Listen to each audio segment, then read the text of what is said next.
முன்பாக ஓபிஎஸும் டிடிவியும் திமுக தாவேகாவில் இணைவதற்கான வாய்ப்பு இருப்பதாக செங்கோட்டையனே நேற்று தெரிவிச்சிருக்காரு. அது அவர்கிட்ட தான் கேட்கணும். ஆனா தம்பி விஜய் தனியாக வருவது சரியா அணியாக வருவது சரியா அப்படின்னு கேட்கிறார். அணியாக வந்தால் தமிழக மக்களால் அணைத்துக் கொள்ளப்படுவீர்கள், தனியாக வந்தால் தனிமைப்படுத்தப்படுவீர்களோ என்னமோ எனக்கு தெரியல.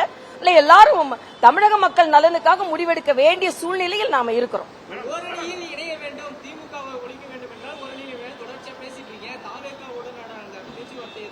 இல்ல பேச்சுவார்த்தையெல்லாம் இல்ல, உங்ககிட்ட பேச்சுவார்த்தை தான் சொல்ற பேச்சுதான்.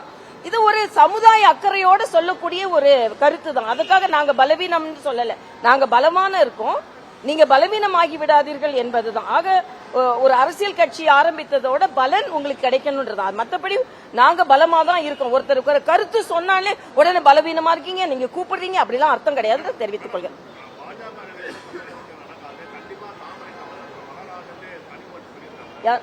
கனிமொழிவங்களா ஏற்கனவே அவங்க ஊருக்கு போற கோயம்புத்தூர்ல மலர்ந்திருக்கு.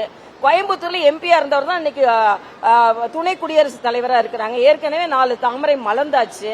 அதனால அப்புறம் அது மட்டும் இல்ல, எங்க ஏற்கனவே சொன்ன மாதிரி திருமாவளவன் எங்க கூட கூட்டணி வச்சுதான் எம்எல்ஏ ஆனாரு. அதே மாதிரி அவங்க எல்லாம் வாஜ்பாய் ஆட்சி காலத்துல எங்க கூட கூட்டணியில வச்சுதான் மத்திய அமைச்சராகவே ஆனாங்க. இப்ப தாமரை இனிமே எங்க தாமரை மலர்ந்துகிட்டு தான் இருக்கு. அதை பார்த்து இவங்களை அரண்டு கொண்டு இருக்கிறார்கள் என்பதுதான் இப்போது நமக்குள்ள கவலை. கவலை இல்ல, மகிழ்ச்சி. அவங்களுக்கு கவலை, எனக்கு மகிழ்ச்சி.